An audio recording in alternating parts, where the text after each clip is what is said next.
Hey everybody. So what I'd like to do in this video is I changed the lab around a little bit, and we have 1, 2, 3 Juniper routers, 1, 2, 3 Cisco IOS XR, and then one down here is Cisco IOS XE. So that's going to form our core.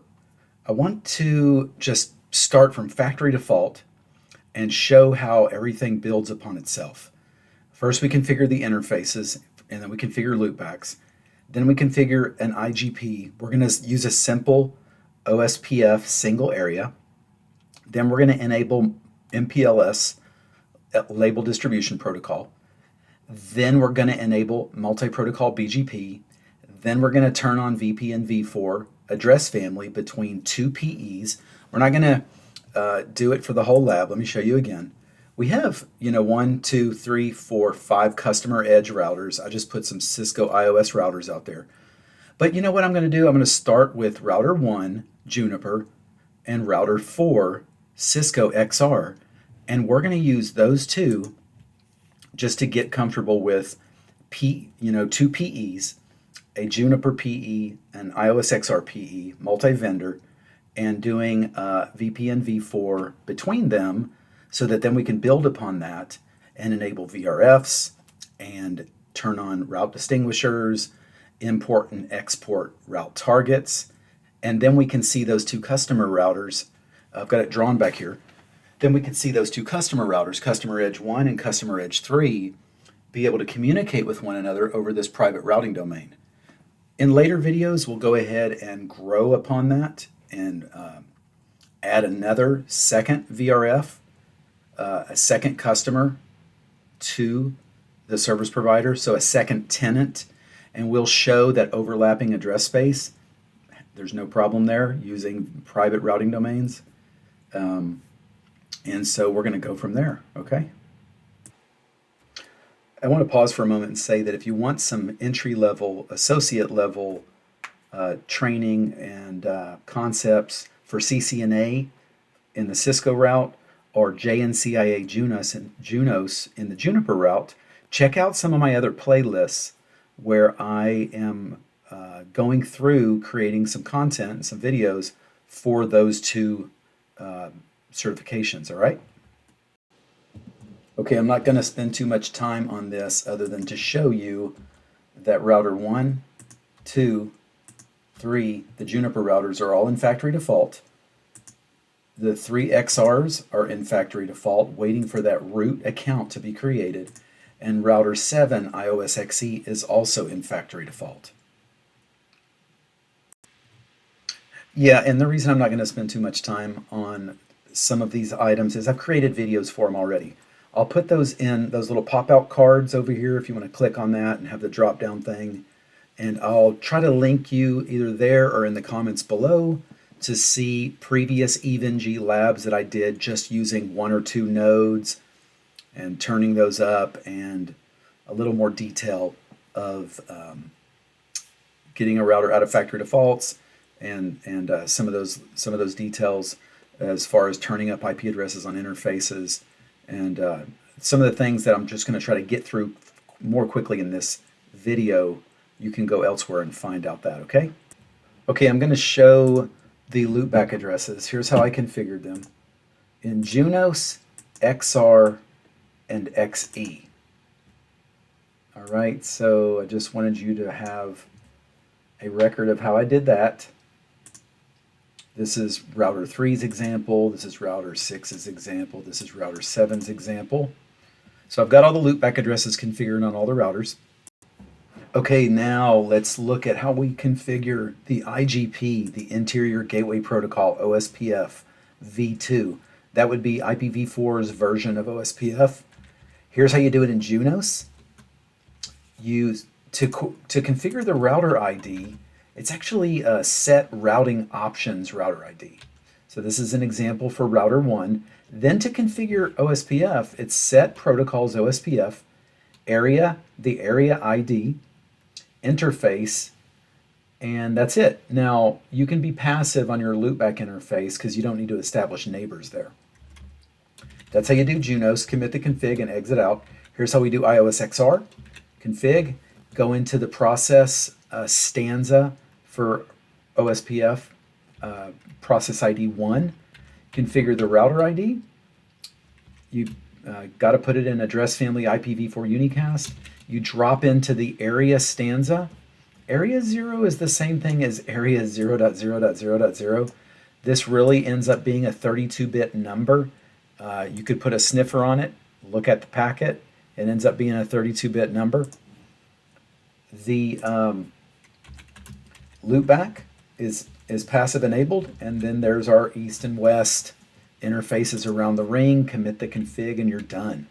iOS-XE, very much like classic iOS. Config T, go into the OSPF process ID 1, configure the router ID.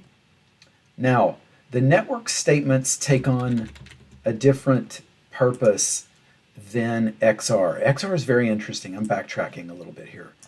In XR, you simply put the interfaces that you want to run OSPF on in the OSPF process, into the stanza, and you put it, you configure the router OSPF1 process ID, you drop into that stanza, then you drop into the area 0 stanza, and you put those interfaces inside of area 0 like that, by virtue of the fact that they're under the area 0 submode in that stanza. Same thing with Juniper. You're just adding interfaces into the OSPF area 0. But in classic iOS and iOS-XE, you're configuring this network statement, and this takes on the meaning of a filter. So the router looks through the router using this 32-bit number with this wildcard mask, and that wildcard mask takes on an opposite meaning than a regular mask. In a regular mask, like 255.255.255.0, those bits in that string of 24 bits are significant. The opposite is true in a wildcard mask. The zeros are significant, not the binary ones. So in this case, the 0 binary digits in this 32-bit mask string, known as a wildcard mask, means that when it's saying all 32 bits of this number are significant, and we're going to filter out any interfaces in the router that don't match that. So it has to match that exactly. Therefore, the loopback address is going to match. It's going to do that again for this one, and that's going to be port G2, and it's going to do that again, and that's going to match port G1. All right, and then that puts those interfaces in that area. Now I just put that config into all the routers to turn up OSPF, and let's verify now. So in Junos, we will show OSPF neighbor. We have two neighbors. In XR, show OSPF neighbor. We have two neighbors. And in iOS-XE, very similar, show IP OSPF neighbor. No neighbors, what's wrong? That's funny, we never configured port G2 on router 4 and router 5. See that? Nothing on router 5.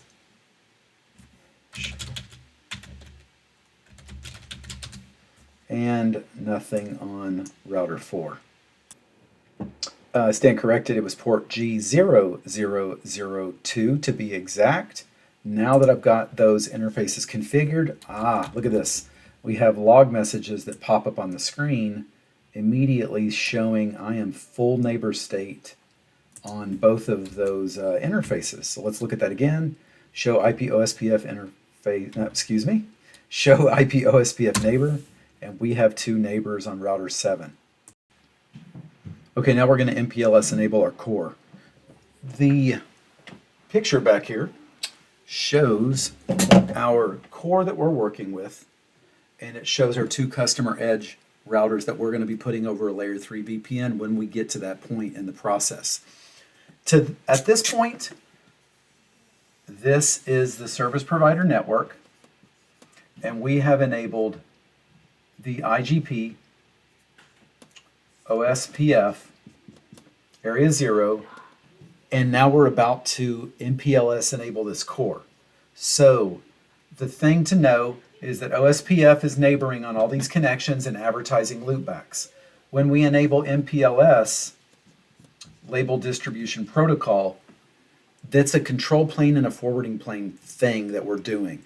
MPLS is the shim header that the Ethernet frames or IP packets, whether it's layer 2 or layer 3 VPNs, that are getting encapsulated or that are getting a MPLS 32-bit shim header inserted so that these routers are no longer forwarding traffic based on IP headers. They are then morphed into being LSRs, label switching routers, okay? Whether it's a P or a PE, whether it's imposing or disposing of labels, whether it's swapping labels, we can get more into that later. But at a high level, once you enable MPLS on these, they can now forward traffic at the MPLS layer, as we call it, layer 2.5. Between Ethernet and IP, there's now, between layer 2 and layer 3, there's now a layer 2.5 MPLS. So MPLS is the encapsulation mechanism, but LDP is the control plane. That's how we advertise all of the labels to these routers so that they now have a label table that they can look at and know where to send these labels for these packets that they're receiving. All right? There are other control plane mechanisms for advertising labels. RSVPTE, SR, segment routing, that can also advertise MPLS labels. But at this point, we're only talking about label distribution protocol. All right? So this is foundational in MPLS enabling the SP core. This has nothing to do with a specific layer 3 VPN or layer 2 VPN, but it has everything to do with any and every VPN being able to work over this network when those VPNs are based on MPLS. So this is groundwork. This is foundational groundwork that's got to be done first. So let's talk through the configuration.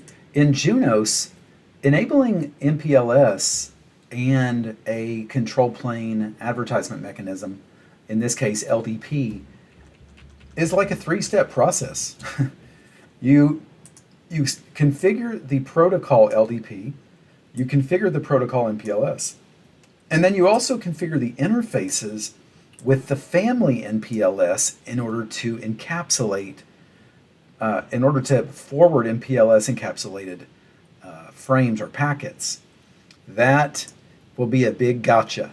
If you don't put family MPLS on that interface, or even one of these other commands, you may get an LDP neighbor to establish, but you're not forwarding the traffic that's then labeled, okay? So you got to do all three steps in this process in Junos. Okay, so in LDP, you add the loopback interface also, all right? Then you add the two ports, and I need to fix that one. Then you add the two ports that are going to be speaking LDP. In our case, it's port 0 and port 1 on each one of our VMX routers. In MPLS, you don't have to add the loopback for the set protocols MPLS. And on the interface, you need to put the family MPLS on both of those interface unit zeros. All right? XR, go into the stanza MPLS LDP, configure the router ID, and then you put those interfaces in there that are gonna be speaking LDP and MPLS. So this is a easier process. It's less involved in XR. There's less steps.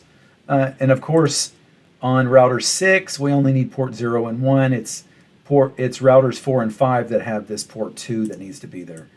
So that's the port that connects to router 7 down there. iOS XE, config T. It's got a bit of a different configuration than XR, of course. MPLS LDP router ID, loopback 0 force, that forces loopback 0 to be the router ID for the LDP process. And then you put MPLS IP under both of your interfaces.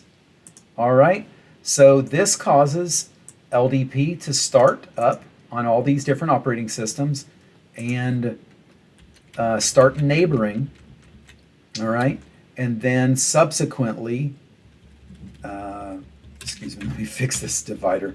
And then subsequently start advertising labels, and we will look at that momentarily. Okay, we have now configured MPLS LDP on our SP core on all 7 routers. Time to verify. So the first thing that happens is an LDP neighbor is established. You get multicast hellos. I think I talked about this in a previous video, but anyway, you start doing multicast hellos for, you know what, I can look at this real quick. Okay, yeah, I turned on Wireshark on this interface right here, GE000, and we can see the LDP hellos are going to 224.0.0.2, multicast hellos using the multicast Ethernet MAC address. And then we also see an LDP TCP connection between the 2 loopbacks. So there is a discovery that occurs when LDP is enabled. Those hellos go out carrying a transport address. The transport address is that router's own loopback. It's that router's own /32 loopback address. That's why those loopbacks need to be reachable in your IGP. Because when LDP advertises that to the neighboring adjacent router, that router will then try to establish a TCP connection between the 2 loopbacks, whereby which the MPLS label table is then advertised back and forth. All right, so that's the process that's taking place. So let's verify some of that. First of all, we need to make sure our LDP neighbors come up. So in Junos, it's show LDP neighbor. So let's go to router 1. Look at that, we got 2 LDP neighbors. All right, in XR, it's show MPLS LDP neighbor brief. Let's go, you know what, let me do that. Let me do that Juniper command on all of them real quick. R1, R2, 2 neighbors, R3, 2 neighbors, show MPLS LDP neighbor brief and XR. 3 neighbors, of course, because we're connected down to router 7 down there. So on R4, it's a neighbor up that way, a neighbor over here, and a neighbor down here. And then R5, we should see similar. Yep, 3 neighbors. And then on R6, we should only see 2. There we go. Okay, great. So our LDP neighbors are up. Now, there's 2 things I'd like to talk about, the lib and the lfib. So the label information base is all MPLS labels that an LDP speaking router receives, okay? So it's got this LDP label information base, the lib, and that's all known MPLS labels. The lfib is the best label, all right? So that's the actual forwarding table. Much like analogous to a rib and a fib, the routing information base is your routing table with all of your known routes. The forwarding information base is where you take the best route and actually put it into the forwarding table, otherwise known as the Cisco Express Forwarding Table, CEF, the CEF table in Cisco. In Juniper, I don't know that it's got an actual name for it other than the forwarding table. But anyway, the lib and lfib are analogous to the rib and the fib. So back to the MPLS lfib, that's where you put your best labels. That's where the actual action of imposing, disposing, otherwise known as pushing and popping, or swapping takes place, is in the actual lfib MPLS forwarding table. Let's look at those, all right? So we already looked at the LDP neighbor states, and we're good to go with that. Let's look at the lib, the show LDP database in Junos. Okay, there's our database, and there's session specific, shows our session and the labels we're learning over that session. So this is router 1 to router 2. In the input direction, there's router 1 to router 2 in the output direction. Nice and granular.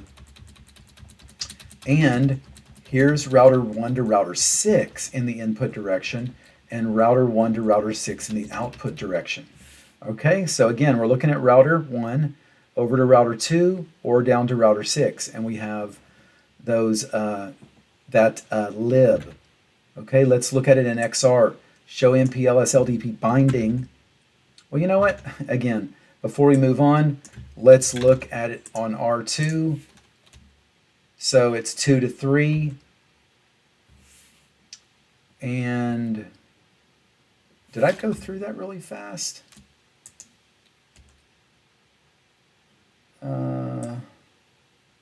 Yeah, okay, there we go.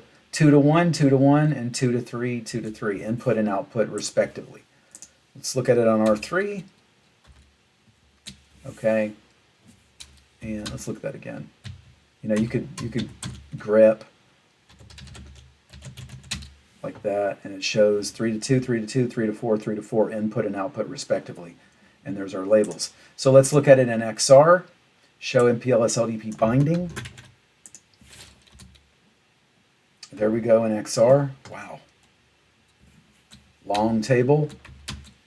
Let's look at that again. You look at where, or you look at the prefix and the local binding and the remote binding, and it says that you have 3 peers that you're receiving that remote binding for this prefix. Those are the 3 peers that you're learning it from, and there's the label that they're advertising. All right, so that's how you look at the lib in XR. We'll look at it on, oops, excuse me, R5. There's the lib in R5. Here it is in R6. And then in XE, show MPLS LDP binding, it's the exact same command as XR. And it looks a little different. It's outputted a little different in XE. Okay, now for the actual MPLS forwarding table, it's show route table MPLS dot 0 in Junos. So there's the MPLS forwarding table in Junos. I went through that kind of quickly, and tells you the protocol that it's learning it from, LVP. Okay, let's look at it on R2.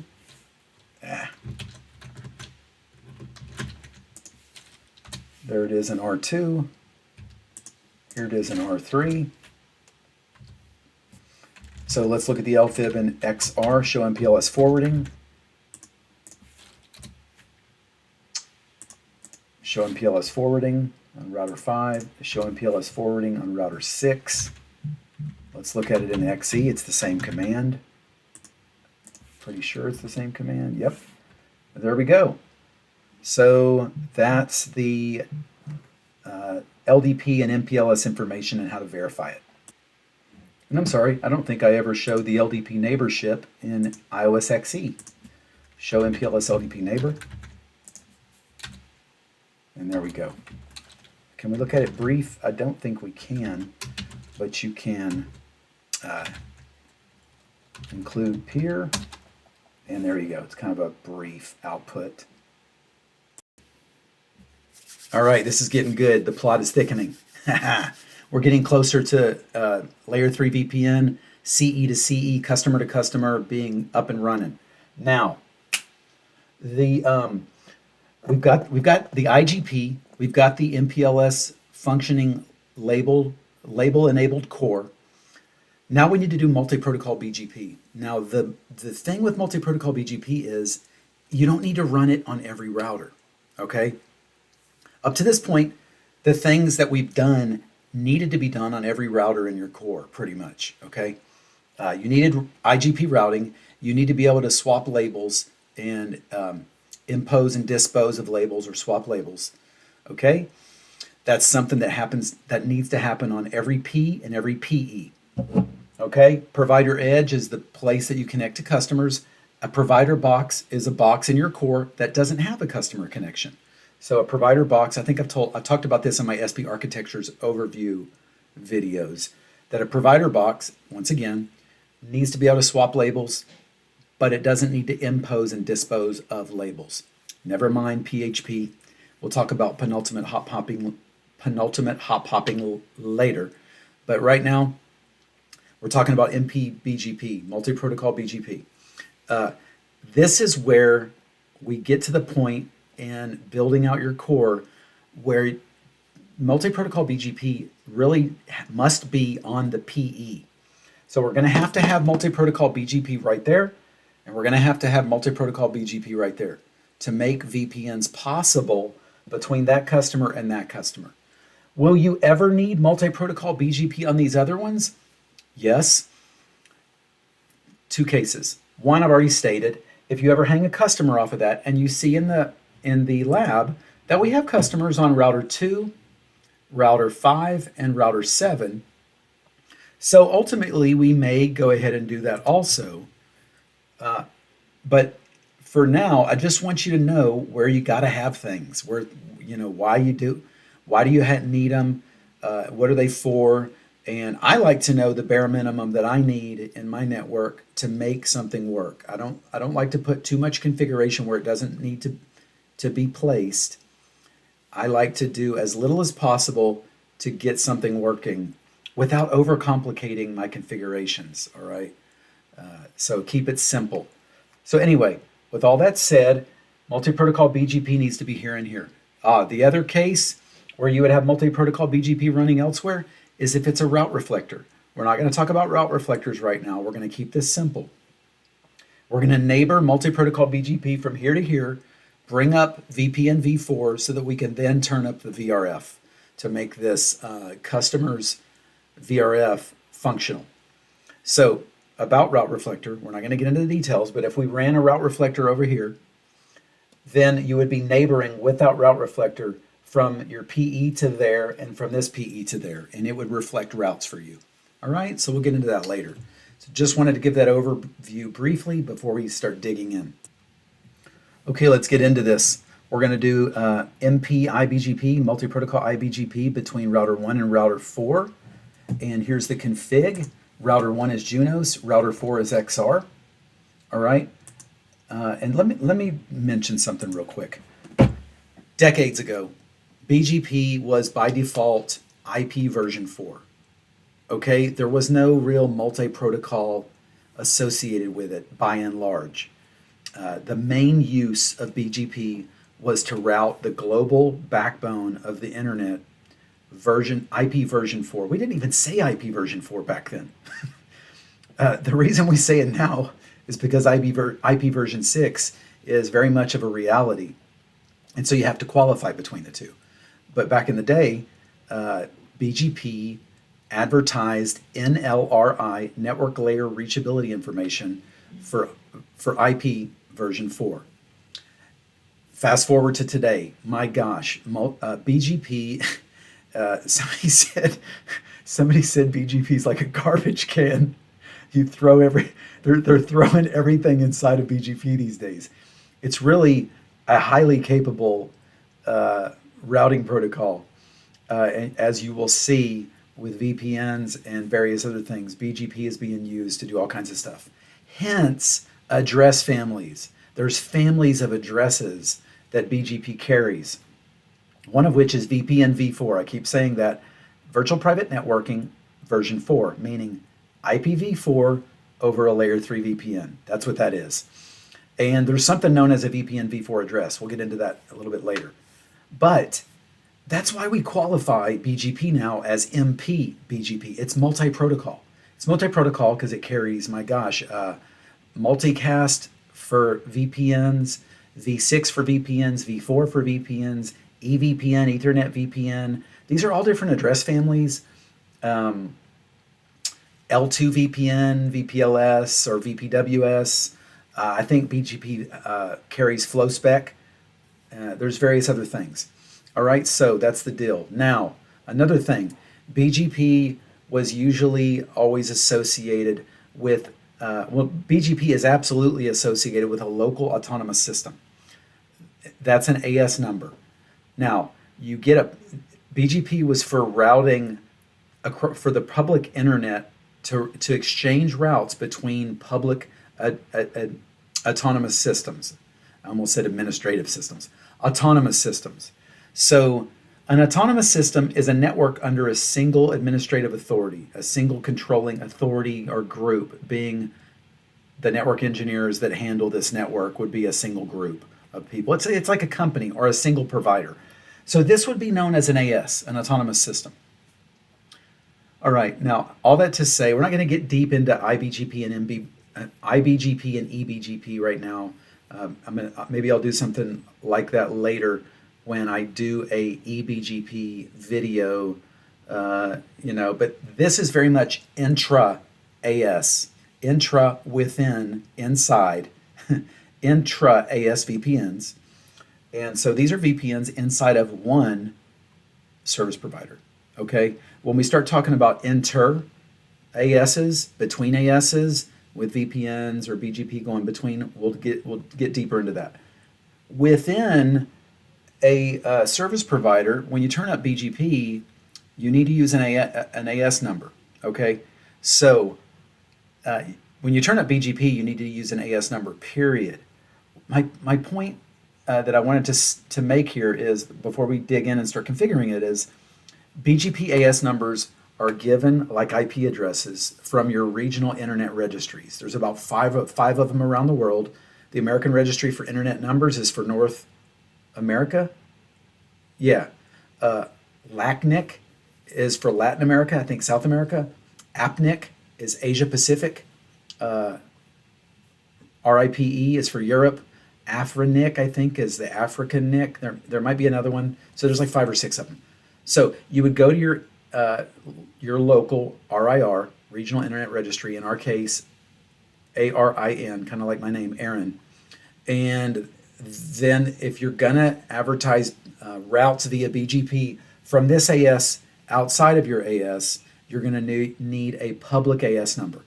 All that to say, when you're doing intra-AS VPNs inside of your network, you can turn them up with what's known as a private AS number.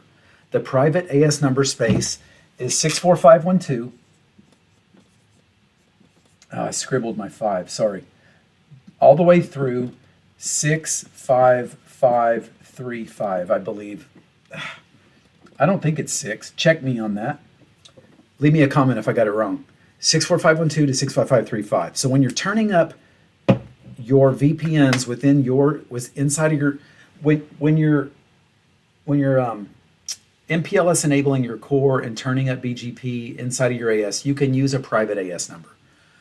Later on, when you go to connect to the internet, for instance, you can change that where it doesn't advertise your private AS number, but it advertises a public AS number. There's a little option you can use for that. So don't worry about that. Don't worry about, oh no, my AS is supposed to have a public AS number associated with it. Why am I turning things up with a private AS number? It's okay. There's tricks for that. When you eBGP to your neighbor, then you can change the AS number that it advertises for that NLRI route advertisement. All right? So now that we got all that out of the way, let's look at our BGP config. So in Junos, set routing options, autonomous system 64512. That is this router's local AS number. All right? Then you go under set protocols BGP, you create a group, okay, and you give it a type. It's going to be internal or external. We're doing internal BGP because it's inside of our AS. Then you give it the neighbor IP address. Oh, excuse me. This is my local address, so that's going to be my loopback. So router 1 is going to use 10.10.0.1. Then you configure a neighbor, 10.10.0.4, which is router 4, family iNet VPN unicast. So iNet is IP version 4, and VPN is for layer 3 VPNs. So that's the address family that we're going to enable with that neighbor. Now notice that, and by the way, I'll just mention, there's another family known as iNet, just plain old iNet. Well, we don't need to have IPv4 advertisements between here and here, but we do need VPN v4 advertisements between here and here. And this is absolutely VPN v4. Okay? So just a very granular thing. I told you before, I like to know exactly what configs I need and the least amount of configs I need to make something work. Why? Well, because then you know exactly what you need to make something work. But then you don't have additional configs that are there enabling capabilities and things that you don't even really need, complicating your configs and maybe even turning on other things. You know, turn on what you need, and so nothing more and nothing less, right? So, and you commit that. XR, this is the router's local AS number. Hey, that's not a process ID. Like when you configure OSPF, router OSPF 1, process ID 1, and it's like locally significant. No, 64512, I mean, when you configure that autonomous system number in Junos or router BGP 64512, that is an AS number and it's advertised. Okay? So, your router ID, 101004, is your loopback. You're configuring the VPN v4 family, and then your neighbor. That points back to router 1, the remote AS number. The update source is loopback, kind of like the local address statement in Junos. And then you also turn on that same address family under this neighbor. So you enable the address family globally in iOS XR, and you also enable it per neighbor. Okay, so let's configure this now. Okay, so now that we've configured that, let's verify it. So here's router 1, and we will look at show BGP summary. This shows that we have a BGP session with router 4 to AS64512. It's been up for 5 minutes. Yeah, I took a little while between the last take of a video and now. So yeah, it's been up for 5 minutes. Come on, I need a break too sometimes, right? And it is established, so check that out. It says established. This is the steady state of a BGP neighbor session. That's absolutely what you want to have, is established. And it says underneath that, we have a BGP layer 3 VPN address family with this neighbor. And this speaks of how many routes have we received or advertised. So let's go over here to router 4, and let's look in XR how we would look at that same thing. You could do show BGP all summary, but you're asking for a summary of all address families. If this router had a lot of different address families, you would see a lot more than just this. But this says under this section, VPN v4 unicast, you have one neighbor. At 64512 autonomous system, it's been up for 6 minutes. You have received 0 prefixes. Now, state/prefix means that if this is not in the established state, you're going to see the state that it is in, whether it's active or open sent or open confirm or something like that. And so active isn't good as far as being steady and a complete session that's active, that's, I don't want to use the word active, that's established. Really, that's the word. And that's what you could see on Junos. So interestingly, in XR or in iOS XE or classic iOS, it doesn't say the state established right there in the brief output. It gives you the number, 0 at this point, of prefixes that you've received from that neighbor.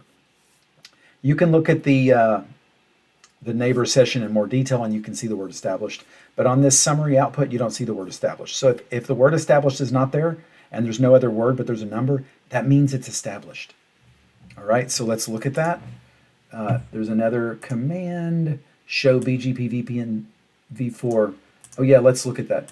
Show BGP VPN v4 unicast summary. This is only looking at your neighbors that are running VPN v4. Okay, so there we go, same thing. And this would show the neighbor 101001, and I'll leave out that pipe include. So this is a detailed output of that neighbor. Now if I scroll back up, look what you have. BGP state equals established for 8 minutes. So that's where you see that, all right? And I'll pipe include address, and you can see that we have the VPN v4 unicast address family being advertised as well as received. This is a great troubleshooting tool.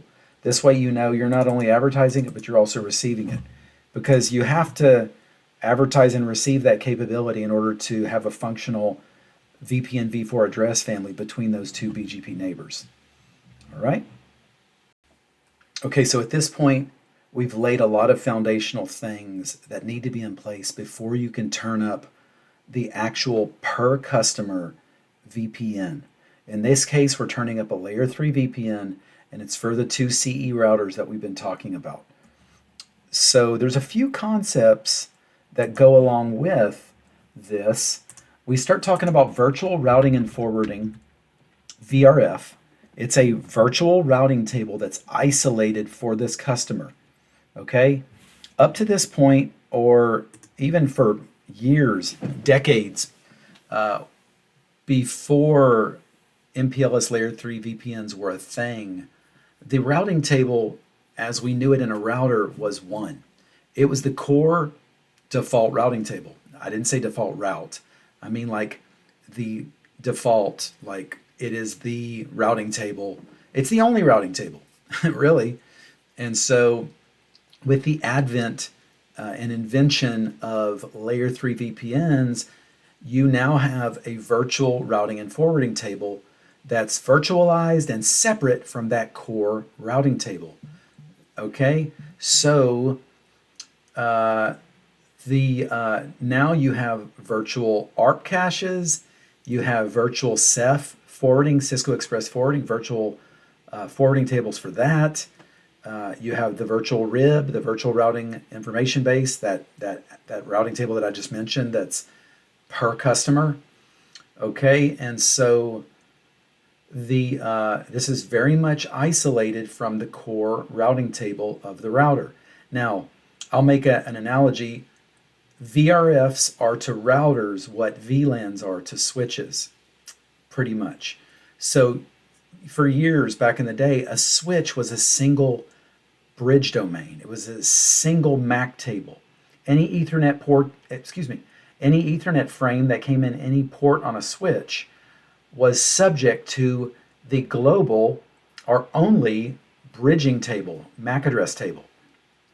When VLANs were invented, you had a virtual local area network, a VLAN. And so you had a separate MAC forwarding table separate from other VLANs. All right, so VRFs are very much like that, where you have a separate routing table from the original global routing table. A couple more concepts quickly so that we can configure this and see it in action. RD and RT, route distinguisher and route target. Really easy to remember, like this.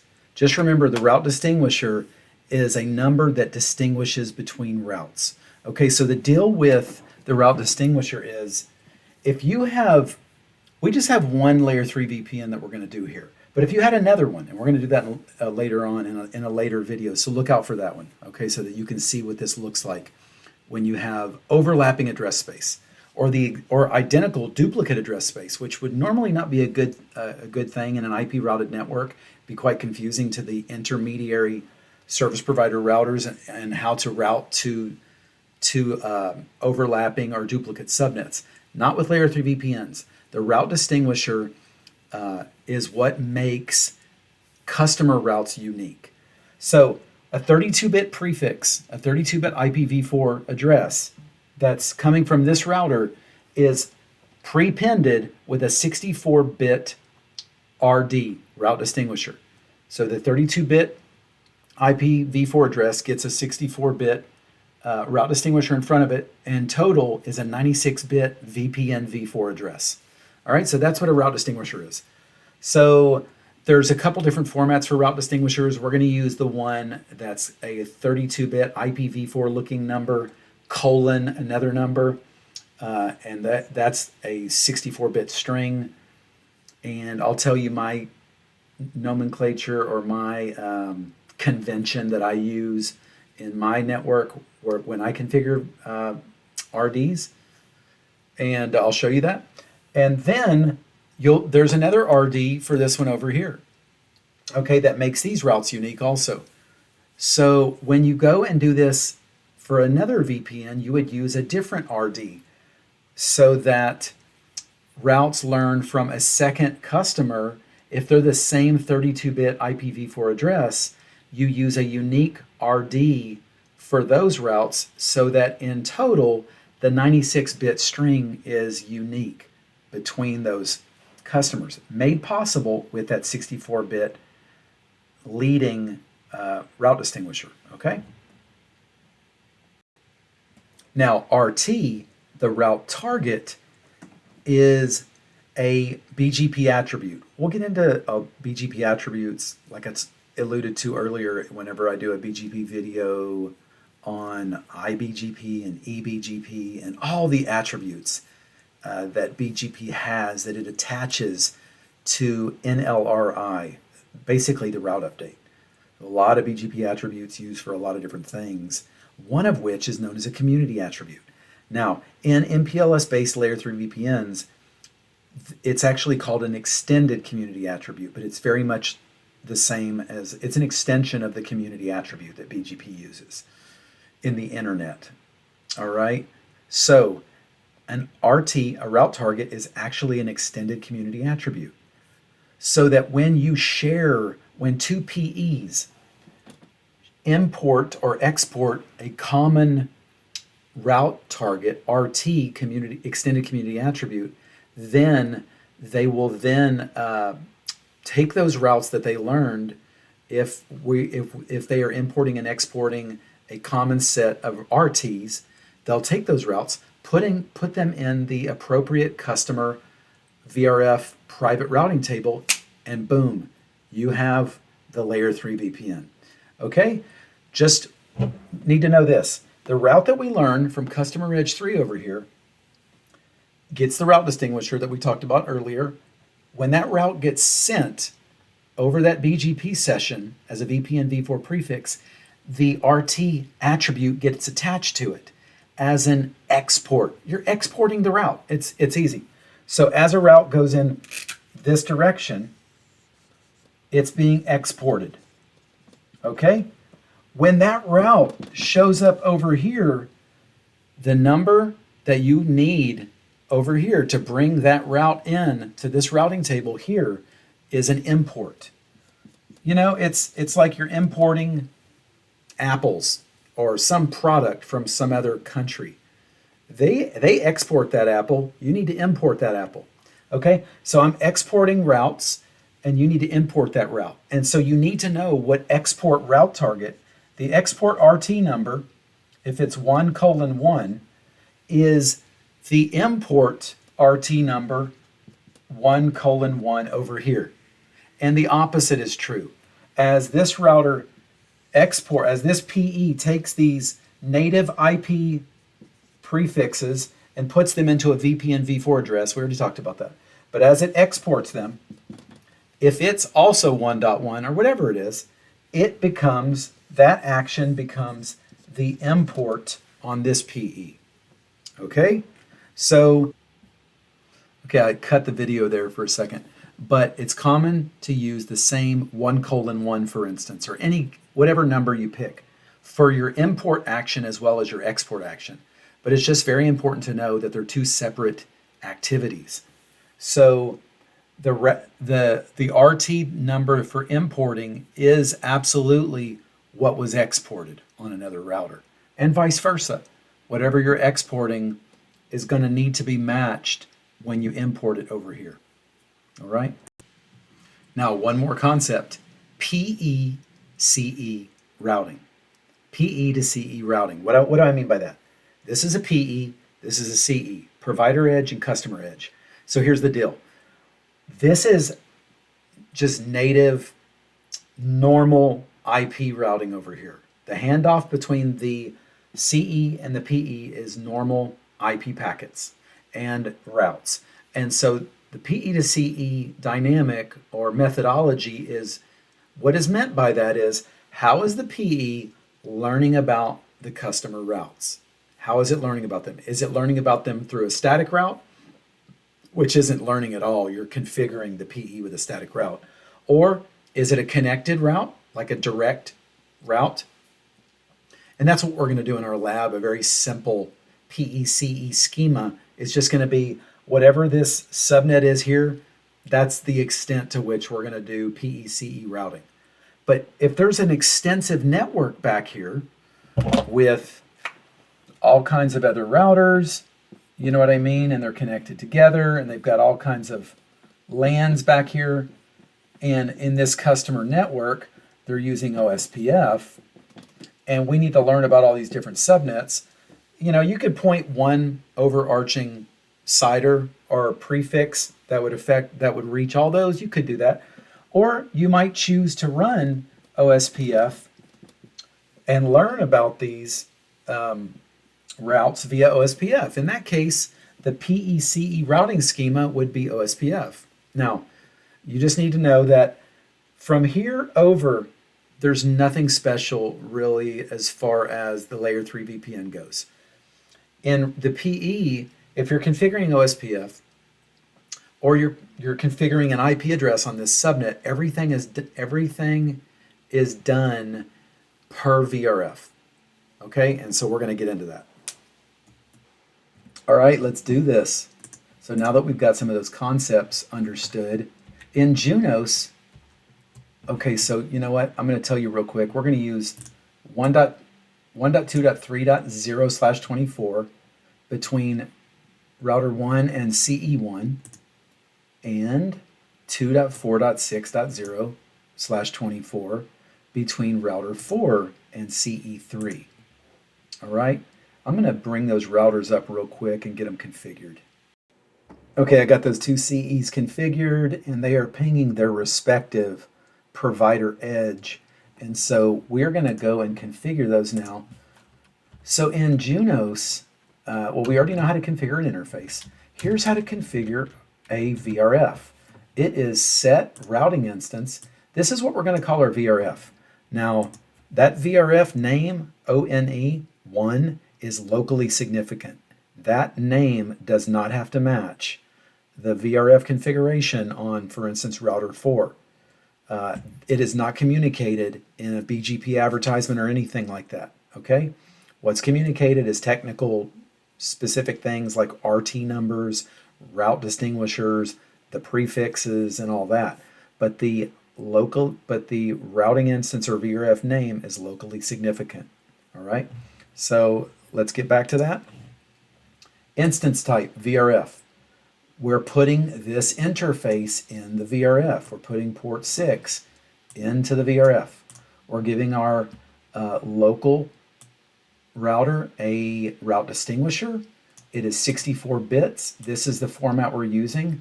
The loopback address, colon, and I like to use the number 1 to coincide with the VRF name. Here's our VRF targets, import and export. Any route that we advertise is going to be tagged 1:1, and any route we receive will not be put into our routing table unless it matches 1:1 while we import it. We already talked about that in detail. Here's another command. VRF table label is required, and then we will commit the configuration. Let's do that. When we put this in place, I'm thinking CE1 is going to be able to ping that Juniper router. So let's do this on R1. There we go. Oh, whoa. Got an error there. Okay, there we go. It's working. So here's what I had to do. I just want to explain this. There are the pings coming from CE1 started working and the configuration completed. So you might have seen previously that when we tried to do that configuration, that we got this error. Only a loopback interface is supported under VRF in Triton mode. Okay, here's the deal with that. We are running Juniper's VMX, and we're running a trial evaluation version of Juniper's VMX. They give a 60-day trial license, and here's what you have to do. Go to juniper.net and get this license right here. Here's what you do.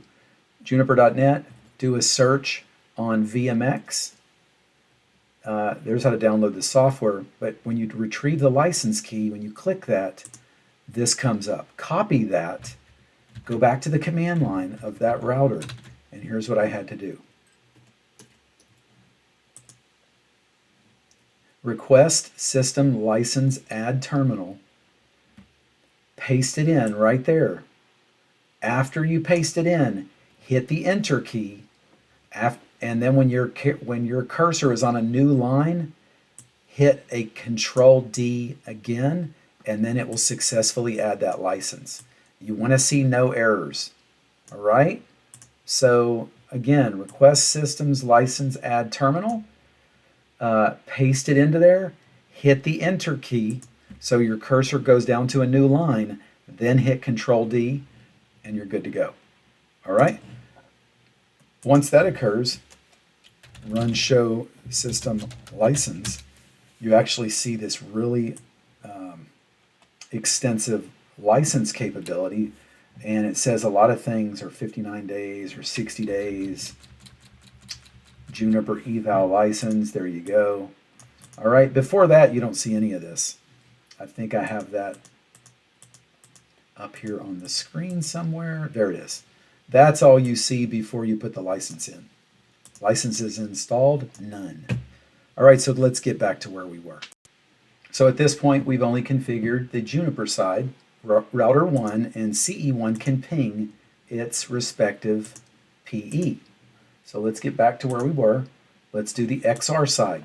Now in iOS XR, you configure a VRF, you give it a address type and a traffic type, IPv4 unicast address family. Then you give it the import route target and the export route target. Then you go into the interface and put it in the VRF. Something I want to tell you about iOS XR and iOS XE or classic iOS, if that interface is configured with anything related to IP addresses and things like that, when you type the VRF command, it'll either tell you it can't configure it until you manually remove those IP addresses, or I think in classic iOS or iOS XE, it'll blow it away. It'll blow the interface config away. The point is it's plucking that IP address out of the forwarding table, out of the core routing table, and it's inserting it into a new private routing table. And so it doesn't want to have any of the IP information on there while it does that.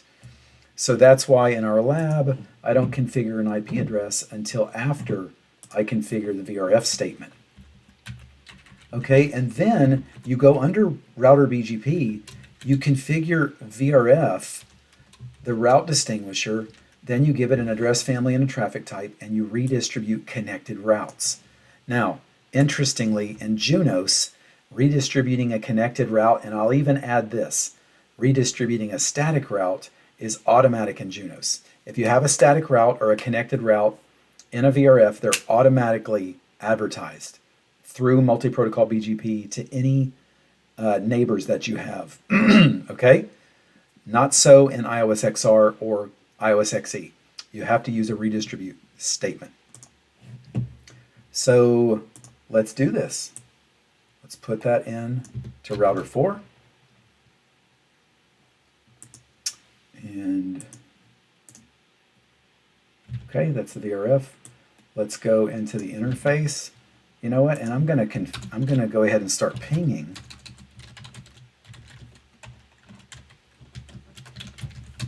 From CE3 so that we can see once that interface comes up. Maybe, oh, I just did the same thing twice. That's okay. Copy that. Okay, there's the IP address. And then the BGP required configs. and then we will commit that. So we commit it.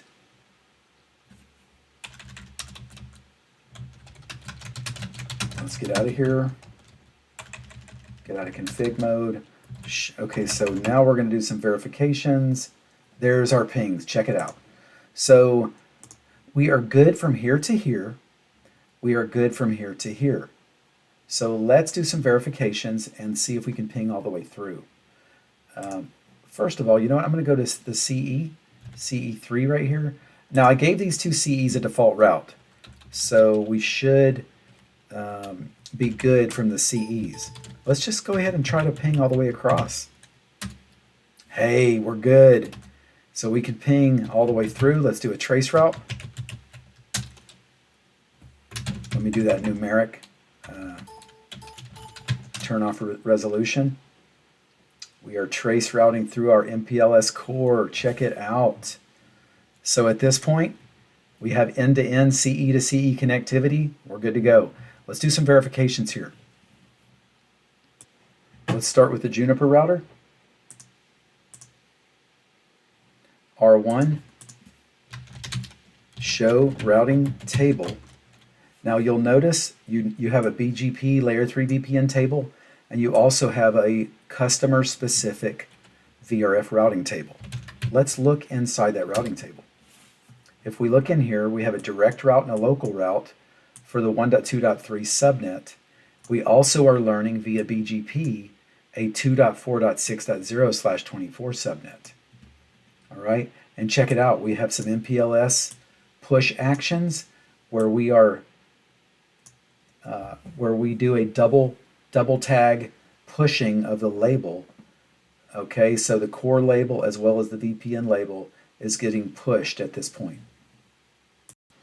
And also what we see is as that traffic comes through from CE1, we're pushing 24011 as well as 299.872.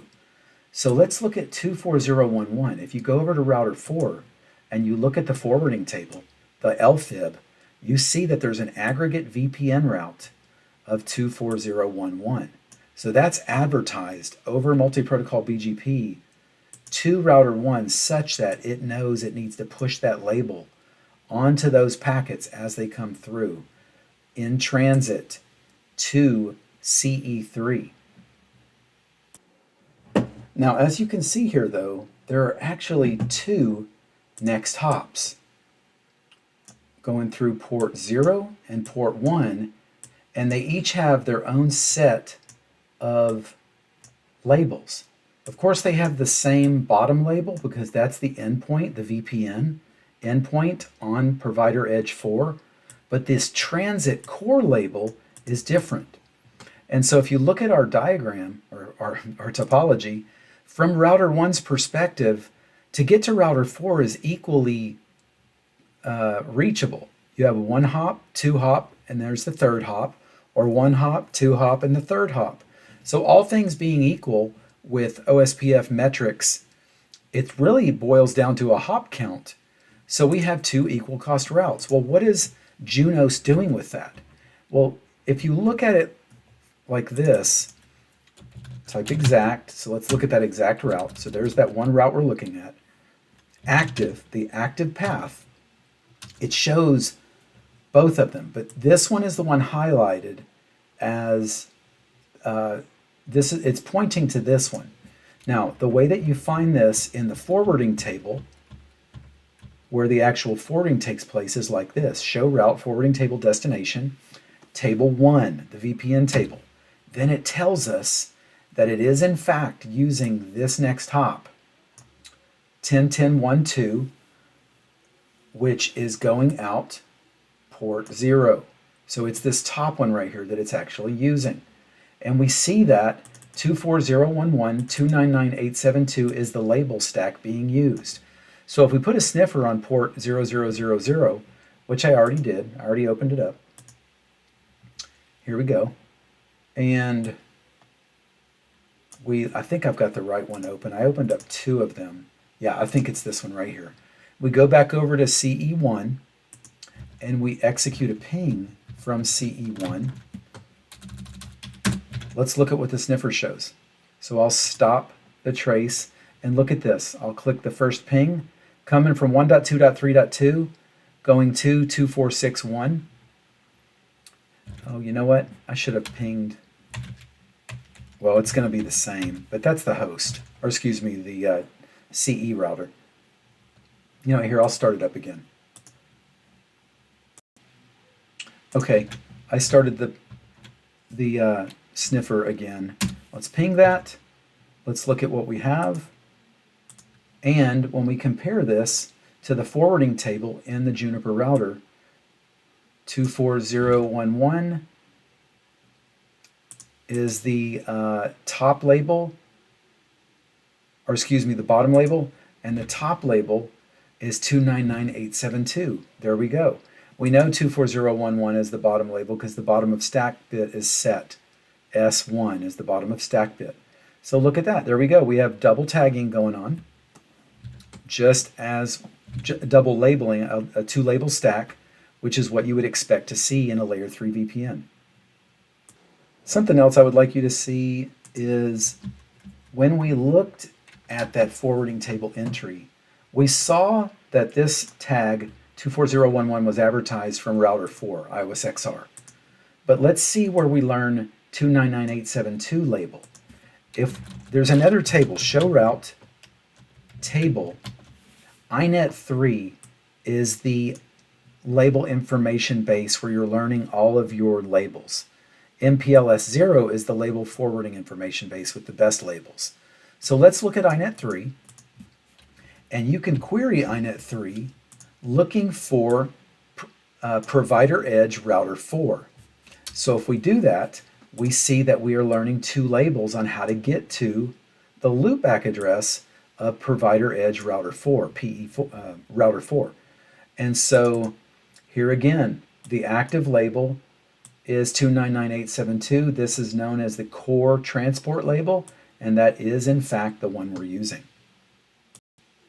Let's do some more verification before we leave the Juniper router. Show ARP VPN 1. This is how you look at a VPN ARP table. All right? It's best to use it with no resolve. And there we go. We have the MAC address of CE1 over here. Show interface F00, include BIA burned in address. And there we have it. C209, oops, C209 6 Charlie Delta 800. There we go.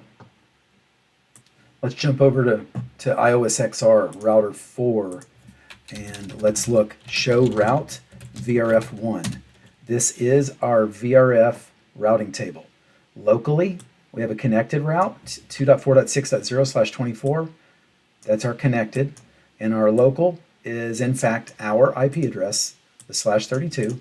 And there's our BGP learned route 1.2.3.0/24 coming across the multi-protocol BGP session. All right. So if you want to look at the ARP table, show ARP VRF1. And there we go. Now if we look at CE4, or excuse me, CE3, show int, include burned in address. There we go. C20 alpha 6 Fox 710000. All right. Now, something you also need to realize is anytime you do anything, you're going to need to use the VRF command, whether you're showing the ARP cache, whether you're showing the routing table, whether you're pinging. So let's ping back to CE1 from router 4. And look at that, we can get there. All right. So that is IOSXR. Okay, what about those P routers? Check this out. So we got a PE on R1 and a PE on R4. We got 4 other routers here. Let's check R6 and see what it sees. This ought to be interesting. So there's our MPLS forwarding table, show route table. You know, we have 1010 routes all through here, but nothing else. Show route, VRF1, nothing of the sort. Show BGP, all summary, Nothing of the sort. BGP isn't even running on this thing. All right, so you are swapping labels. That's all you're doing in here. All right, show MPLS forwarding. Okay, we're just swapping labels in here. Let's look at it in Junos. Router 2, let's go up there. Show BGP summary, nothing. Show route table. We don't have a BGP layer 3 VPN table, and we don't have a 1.inet.0 table. All right, so we are just swapping labels in here also. Show route table MPLS, our label forwarding information base. There we go, that's it. So that is our P routers in our SP core. Hey, so this was great. We took factory defaulted routers, IOS-XE, IOS-XR, and Junos, took them from absolutely nothing to layer 3 VPNs over MPLS. We were able to verify the control plane, verify the forwarding plane. So this was really good. We can go a lot deeper in troubleshooting and verifying other things, but we'll save that for a later video. This is just some basics on how to verify after these things have been configured, all right? So I really hope this is helpful to you in your job, in your pursuit of service provider certification. If you like what you're getting from this channel, subscribe, click on the bell so you get notifications when I upload new videos. Share this video or this channel with somebody else that you think could benefit. Drop me a comment if there's something you'd like me to know about it, or something you'd like to hear a little bit more from. And till next time, I appreciate it.